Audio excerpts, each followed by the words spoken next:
It's time to laugh, learn, and take your photography to the next level with your favorite cowgirls with cameras, Cara, Kim, and Phyllis. Welcome to Cowgirls with Cameras podcast. I'm Kim with Kim Beer Photography and Be More Business. I'm Cara with Fast Horse Photography. And I'm Phyllis with Phyllis Burchett Photo. Hello. Hi. So we are back for part 2 of our afternoon recording session. So this one could get a little bit off kilter. And we were just discussing the fact that Cara has kept her smile up today for the video, because our video recording software captures this little thumbnail of you. And I look really angry, and Phyllis looks like she's facing the interrogation of a firing squad. And then Cara's over here you just have to keep smiling the whole time. Because there's no way to know. It already hurts my cheeks. I can't do this. I can't. No, it's not going to happen. Obviously, you're not smiling enough. Your smile muscles are weak. If you want to have a good picture of yourself on Riverside, since it randomly captures you, you have to hold your smile at all times. Well, you at never least know. at this point, it's already captured, Phyllis, so that this ship has sailed for this Okay. particular Are we good? recording. Oh, good. So I don't have to keep smiling? No, Oh, good. you don't. You're good. You're totally Yay. good. Oh, goodness. So, what has everybody been up to? Phyllis, you can go first. What I've been up to is a lot of stuff. I've been doing a lot of office work, and a lot of personal stuff. And I'm getting ready to go out of town, going to Nebraska to the Arapahoe Ranch next week. I'm excited about. Haven't been there before. And then right after that, 2 weeks after that, I leave for Scotland with my sister. But I'm gonna get to see Sigrid. Remember Sigrid, one of our clients. Lovely. So yeah, we're gonna stay with her a night. I'm gonna do a shoot for her. So yeah, and I got a lot of fun stuff coming up. Yep. I loved Scotland. I have to say, it's one of the places that I felt the most at home I have ever felt in the entire planet. And I want to go back at some point. It was Cool. a lovely, lovely experience. We got to feed reindeer, and we went into this primeval forest. That was what I wanted when I went to Great Britain. I wanted to go to the primeval forest, and we got to do some of that in Scotland. So I'm jealous, and also very excited that you're getting to go over there, because you're going to have a blast. And it's so much fun. The plane trip is not the best, but the touring is fantastic. Well, we have a stop in Amsterdam on the way over, but we have a direct flight coming home. So yeah, it'll be fun. It's And, only 8 hours. Only You're 8 gonna come hours. back Back a Scotch drinker. That's 'cause not they give bad. you Scotch every time you turn around over there. Yeah, we're already going to some tastings and stuff. So That's lovely. we Great. may gonna come back a Scotch drinker. I think I already am just a little bit. Not a I diehard, think you but like to fancy yourself as one, but well, water and ice always On makes our it go Saturday down better. already a bit of a Saturday Scotch nights and drinker. events, yeah. as she puffs her cigar, I'm already a bit of a Scotch drinker. I think that would be don't cigars go with bourbon? I don't know. Why would I know that? I don't. That's one thing you will not see me doing is the cigar. No. Yeah, until some handsome older cowboy gives you one, and you're suddenly like, Scotch and cigars? I'm in. Oh, is that a thing? Who knew? Who knew that was my thing? Oh, good grief. Okay, who's next? I'll be quick. I had a photo shoot this morning. Sunrise. I had to get up and leave the house at 5:15 a.m. It was just a really nice sunrise equestrian business branding session. I've been shooting a ton of video for clients. So this is my first year getting paid for video work as part of photography sessions. So I am trying to figure all of that out in terms of I haven't really done any marketing at all for it, and I don't really plan to at the moment. It's more of just adding it to my existing photography work, but it is something that the small business clients have been really into, and I am just creating a ton of video content for them, and it's been good. I do have to say, I just got paid for my first video project. It was from Congratulations. Art of the Cowgirl. It was for Well done. Piper, the Piper Oh, it Yule. was? Yeah. Yeah, Oh, It's nice. it's for very a cool. it's one they're submitting to NFR, so I was like, "Ooh, no." I So, yeah. That's love awesome. So that. that's pretty cool. Thanks to you. You made me do it. She I mean, forced you into pushing the she video camera button. yes, pretty much, yeah. Well, congratulations. What have you been up to, Kim? So I have been working on things in the community. I've been building out some more educational components for the community. I did a couple last week, one that was around setting goals and a way to help keep yourself accountable to your goals. So we're going to talk about that a little bit. And then also, I've created a little no, a little. It's a program, It's an big. entire program. Yeah, it's a little bit of an undertaking for both me and for the people who are going to go on the venture with me. But it's around creating a functional business plan. And this episode of the Cowgirls with Cameras podcast is going to be talking about becoming accountable with yourself for your photography. So for April, we've really talked about like two ways that you can kind of clearly define and set boundaries. The first one was boundaries outside of yourself with other people, with clients, and with people around you. And then this one is how do you hold yourself accountable for the in context to your photography. So the functional business plan is part of that. If your photography is a business, then having a business plan is key. And then the other tool I created can be used for anybody. So I'll talk more about those in my section of the programming. But Kara has she's going to kick us off with talking about being accountable in your learning. And then Phyllis, who is kind of the queen of self assignments, is going to be talking a little bit about how to hold yourself accountable for those things that you have on your shooting bucket list or your shooting card that you want to accomplish. And maybe you haven't been so good at having that done. And then I'm going to talk with you about accountability within your business. So let's go, Kara. Okay, so like Kim said, I'm going to talk about being accountable in your learning. So, learning doesn't stop once you figure out manual mode and how to get a horse's ears forward. In equine photography, our learning curve is always evolving and it's changing with every horse we come in contact with, every photography client or model we have in front of our lens. Every single session we have, we are evolving and are learning. So, okay, so first of all, know what you don't know. That would be tip number one. Know what you don't know. So spend some time identifying those learning gaps that you have.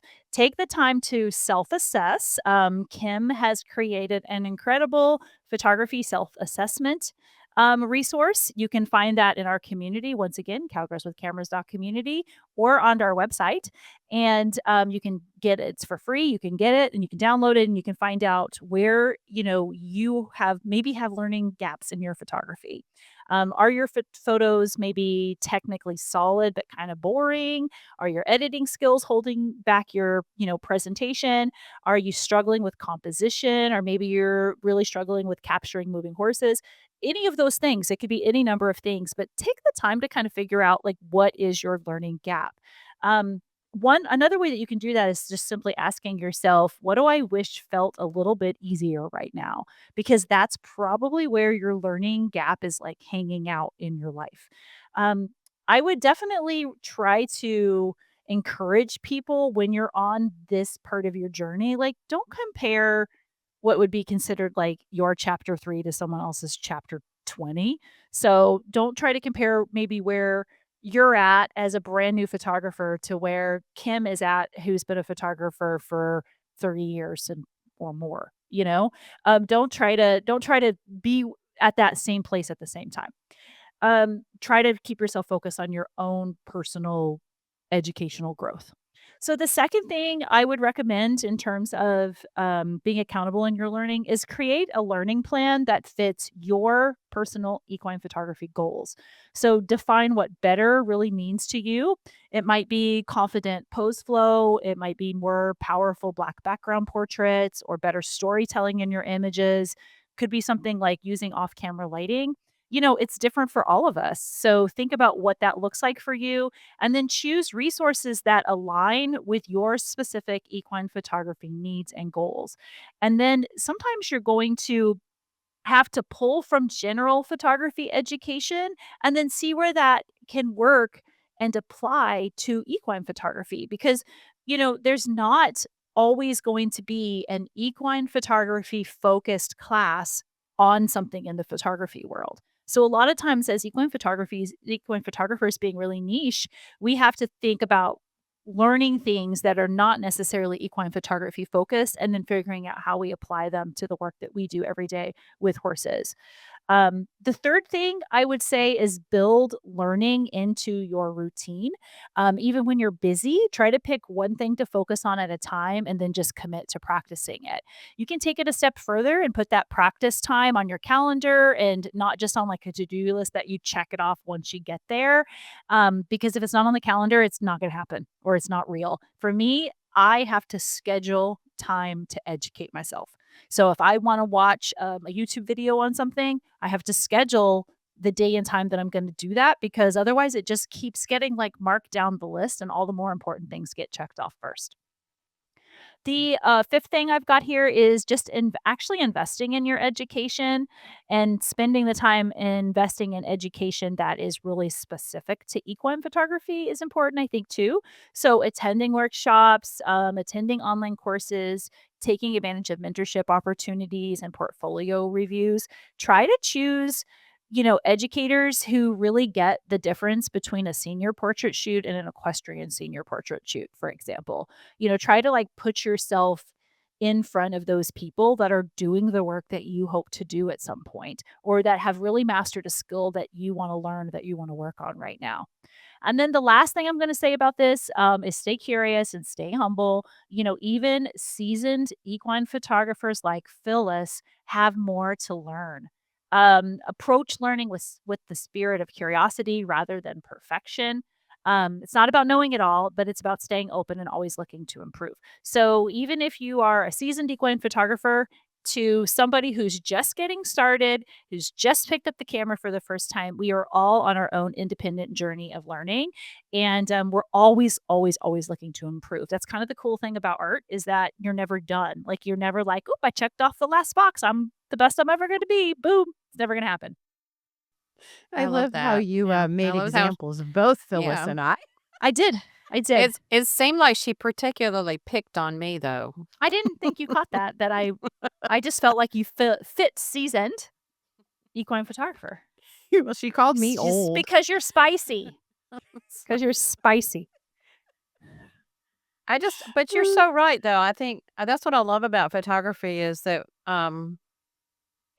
every time you think I never think I know it all, honestly, because there's so much to know about what we do. But even just going to our events and having somebody that's kind of new at photography, I learn from them. Like because Yeah. they see something in a different way, in a different perspective, and I think that's so cool, It because is. sometimes we get jaded because we have done it for so long. That's why I think it's great to have new people coming in because that teaches me a lot. Or we get kind Yeah. of like stifled in our creativity because like Yeah. we know this is the way to get it done and to get paid or to get Mhm. the job done correctly. Yeah. We have this like shot list in mind, but then all of a sudden you see it from a perspective of like someone who's not been in the field for a while and you're like, "Oh my gosh, Yeah. that's such a great idea," or "That is Yeah. so unique and different." Uh-huh. Yeah. No, I love that. Yep. Okay. Well, I'm supposed to talk about being accountable in your self-assignments, which I don't know why Kim thinks I'm the queen of self-assignments, but okay, I'll take it. Um and how you can improve your own levels of self-accountability and mine. I think the first thing to do is identify what you want to do in your business and where you want to go with it. It's really important to know what direction you want to go in. And the second thing is to know how to move your business forward in that journey. I th- this is a big one. When we talked about doing this, when I was kind of researching, because I have to research everything. I'm not like these two girls. I can't just speak off the cuff like they do, especially Kim. I have to really put some thought into what I'm going to be talking about. But this little thing here about clarity, and how much clarity matters, is really hit me, and I was like, yeah, this is really important.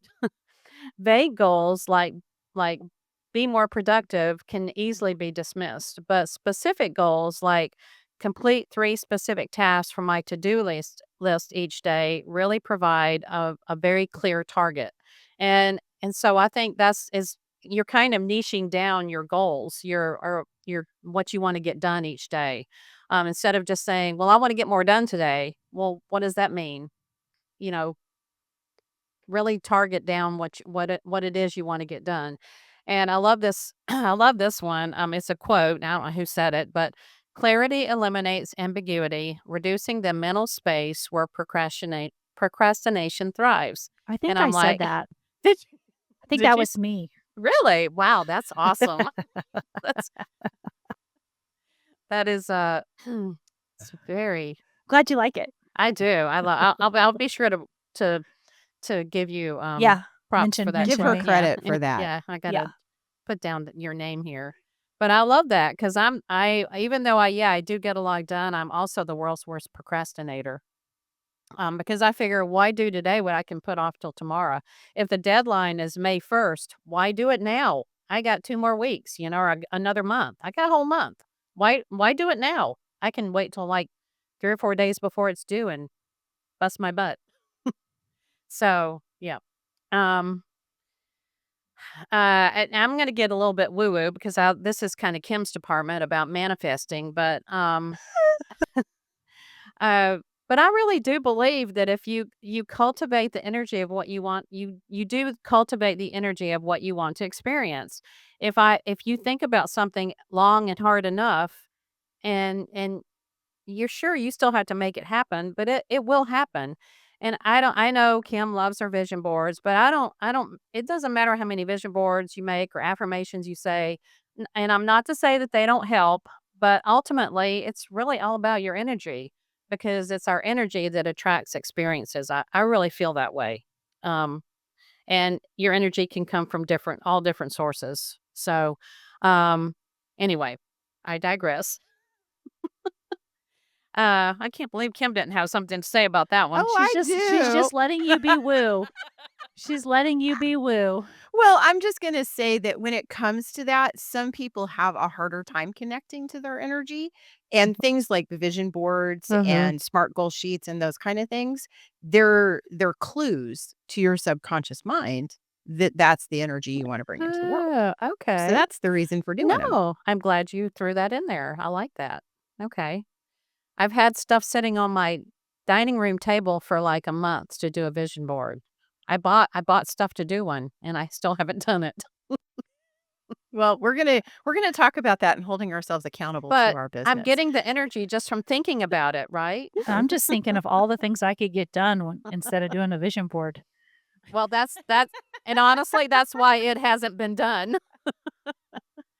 Okay. So anyway, and this is a good one for me, is set a deadline for completing tasks. And you need to make time to be able to complete those tasks or you'll never get those things done. So, um, finally, actually do the things you need to do. Set regular self-accountability sessions to see if you are actually doing what you said you would do.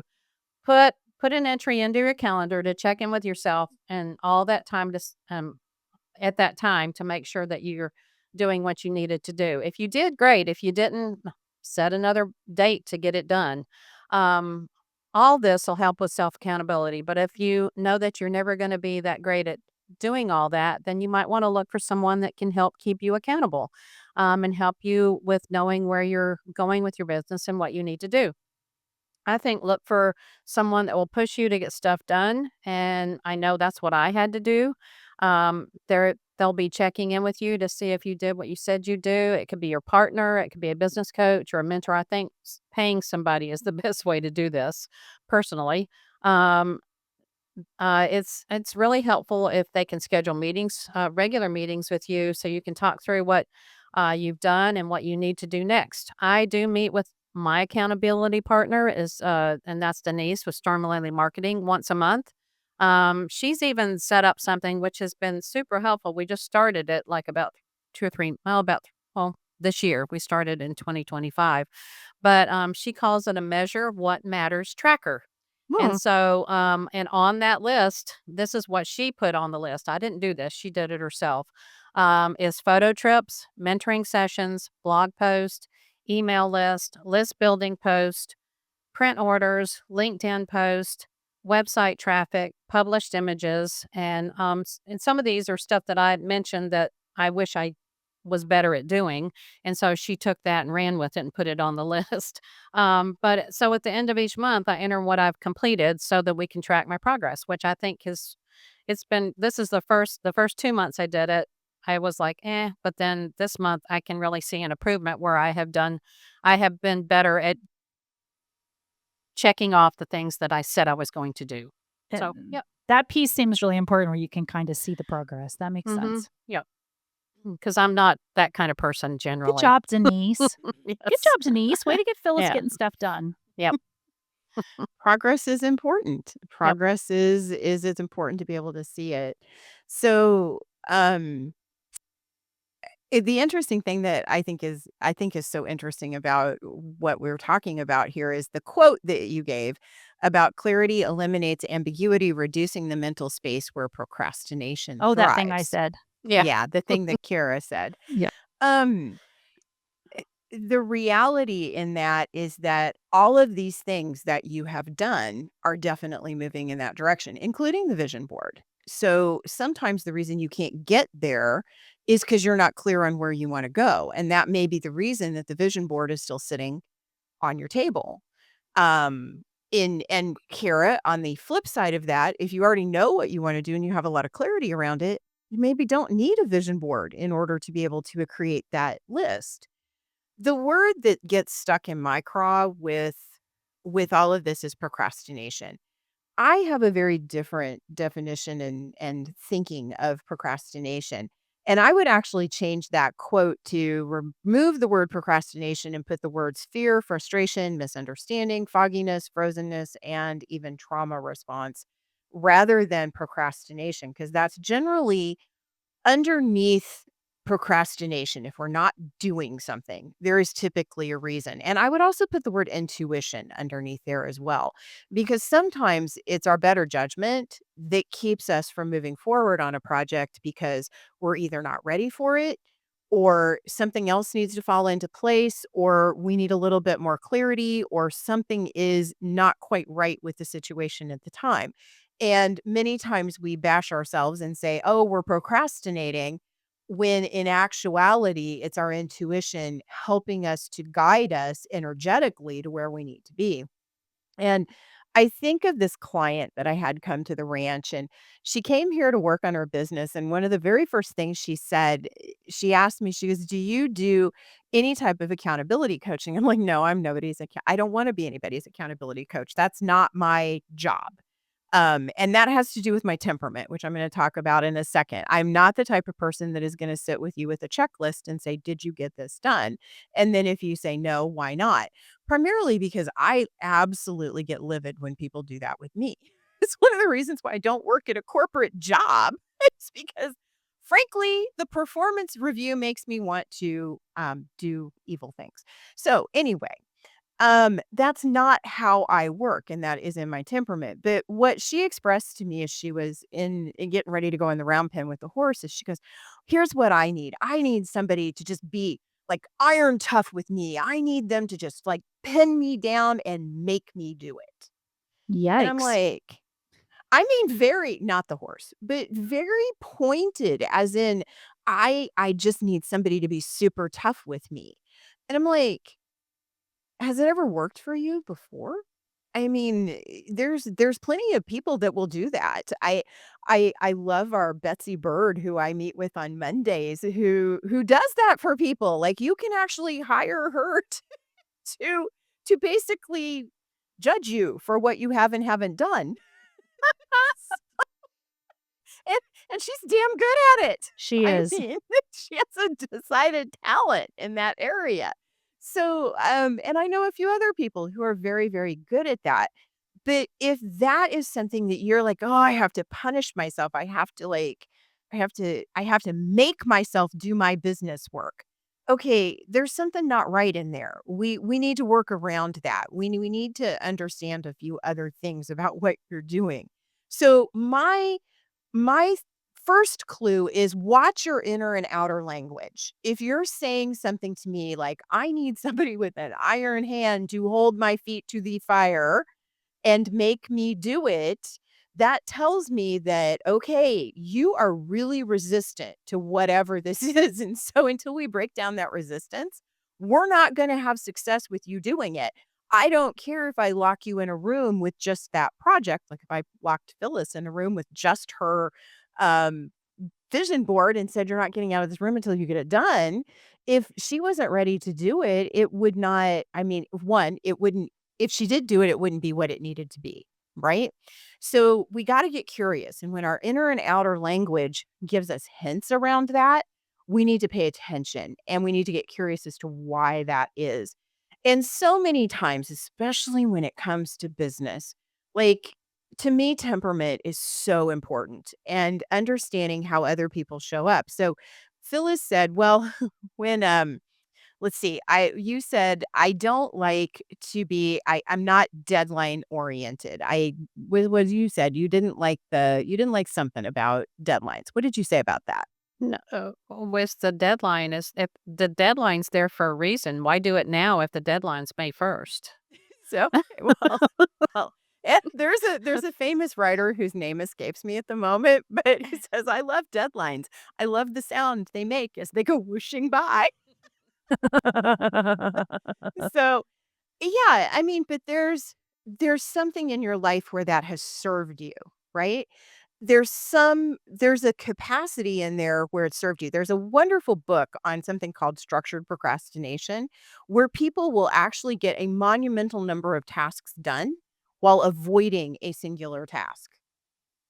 And Yeah. I see nods. Yeah. Like like, if you okay, so one of the biggest clues that I had about this was, I started writing a novel, and one of my writer friends I mentioned the fact that my house is cleaner than it has ever been in Mhm. its entire existence, and she goes, "If you want a clean house, start writing a book." 'Cause that's the way you're gonna avoid it. So, sometimes people stack those on top of each other. Personally, my secret to productivity, whether it's in or out of my business, is knowing how to manipulate that particular behavior in myself. And part of that is knowing who I am and how I show up for business. One of the most freeing things that ever happened to me was taking a temperament test and understanding that trying to force myself into a lot of over organization was never going to be a functional way for me to get through life. Now, some people love that amount of organization. So when it comes to your business, now that I've given my 2 cents on all of that, in order to really move your business forward, you need to have that clarity because until you get the clarity, you have the ambiguity. And when you have a lot of ambiguity, you don't know where you're going with your business. And so the very first thing you should do is go ahead and set some goals. And I don't recommend more than three. Pick three at a time because you can't focus on more than three things at a time effectively. And make sure your goals have a numerical objective, like how much is it going to take to know that I received that this goal is complete? Like I can say that I have reached that goal and now I need to change it. And then also a timeline. What is the timeline that I'm going to give myself to reach that goal? And then watch your inner and outer language. How are you approaching that? How are you self talking? How are you talking to other people about those three particular goals? Are you excited about them? Are you very clear on what they need to be? Like all of those things in your business, three very specific goals that you want to accomplish. The second practice that I think is an amazing practice for all business owners is to make a business plan. And that's one of the courses that I worked on really hard and is going to launch into, well, it'll be launched by the time this comes out. But and honestly, the first video is going to be available in the free portion of our community. So you can watch the introduction that'll kind of give you an overview of things around creating a functional business plan for your business. Um, it's one of the best things that you can do. So many of us, we're very good at our art. We can use a camera, we understand horses, we know how to frame an image so it looks beautiful. Uh, but we fall down when it comes to creating a good marketing program or knowing what channels that we need to reach our customers on, or knowing how to build the best experience for any specific client, or understanding how it is to make our cash flow work so that we can pay our bills every month. So all of those things are things that you have to shoulder as well. And I talk about this in the video about the fact that I really wished your talent and your expertise and your artistic ability could like just grow you wings and carry you over those obstacles, but it can't. And until you can sit down and actually do a plan, it becomes really difficult to be able to reach your business goals. So, understanding all the parts of your business, taking the time to really look at it.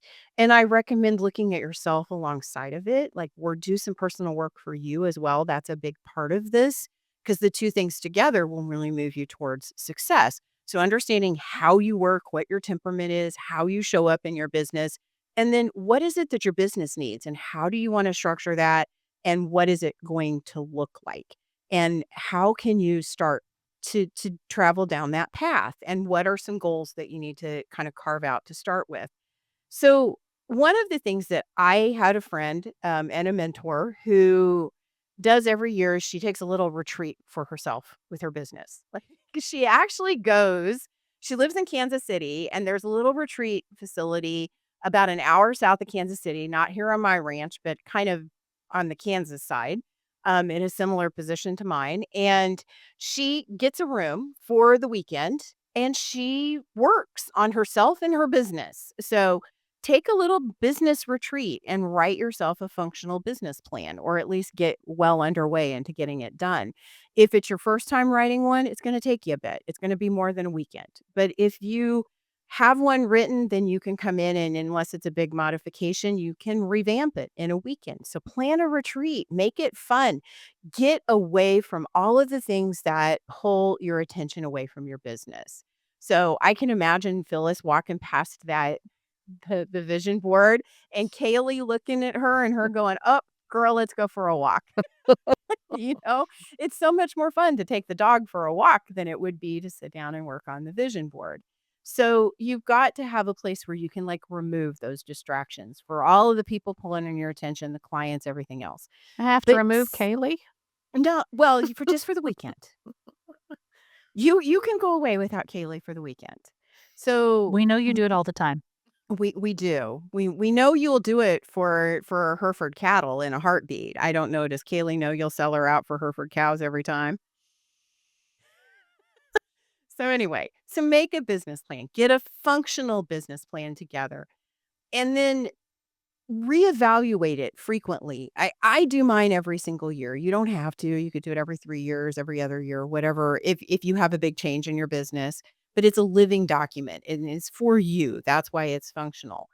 And I know Phyllis already mentioned this, but there's two other pieces of advice that I would like to give people on keeping accountable to their business. One is get yourself a work buddy. Um, and establish a good relationship with work buddy. If work buddy and you want to get together at a coffee shop and you're just going to concentrate on working, great, go to the coffee shop. I love doing Zoom work sessions. I like getting another person on my Zoom screen and then me just living in my own little personal world over here, them living in theirs, and us like helping each other. And I belong to a group called The Collective that on Thursday mornings when you can go, there's a group of women that meet and they do these focused, intense work sessions of about 30 minutes. And so it's a little chitter chatter and then it's 30 minutes intense, and then they'll bring you back and it's another 30 minutes, or, another 5 minutes of chitter chatter, and then another 30, and they time it. So you have like sprints. You go on work sprints. It's really nice because you can tell them, hey, this is what I want to accomplish this morning. And then they'll ask you, did you get it done? If you want that. If you don't want that, you don't have to say anything or say, this is what I'm working on. And it's okay not to ask me. I don't want to be asked if it's done because I don't think it's going to be done by the end of the day. That's where knowing your temperament is helpful. And then finally, one other little piece of advice. If you are still struggling with being accountable to your business, making progress, hire a coach. Hire someone that can really help you. I know that Phyllis has made strides in her marketing with Denise because she has a coach and a consultant that works with her. I know Cara works with coaches and consultants. I work with coaches and consultants. I don't know any really successful business owner personally that doesn't work with a coach or a consultant on a regular basis. So may not be 100% of the time, but it's a frequent activity for them. All right, that's enough of my soapbox. You guys, got any comments on all of that? That was sort of a potpourri of an advice. No, I all good stuff. yeah, I loved what both of you had to say. I'm taking it all to heart.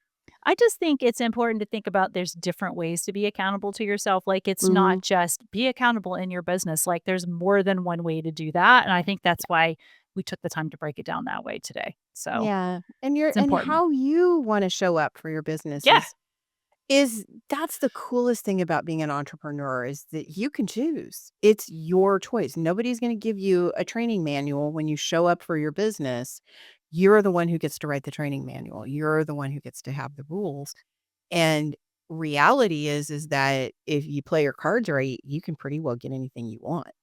So negotiate some good stuff for yourself. There you go. All right. So I'm going to just finish this up real quick by telling you where you can find us and how you can join us. We are on Instagram and Facebook at Cowgirls with Cameras. We have our website, cowgirlswithcameras.com, which is where you can find out about all of the ways that you can join us out in the field. As of recording, we have 3 spaces left at our Trappers Lake Lodge event where you could still join us at a photography retreat. Everything else is full.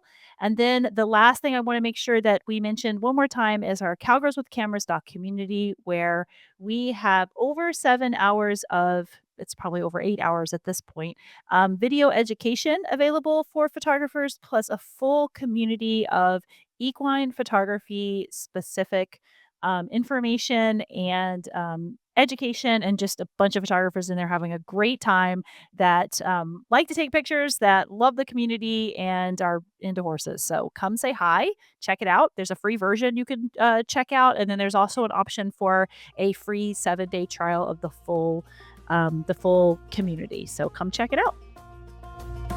Thanks for listening to this episode of Cowgirls with Cameras.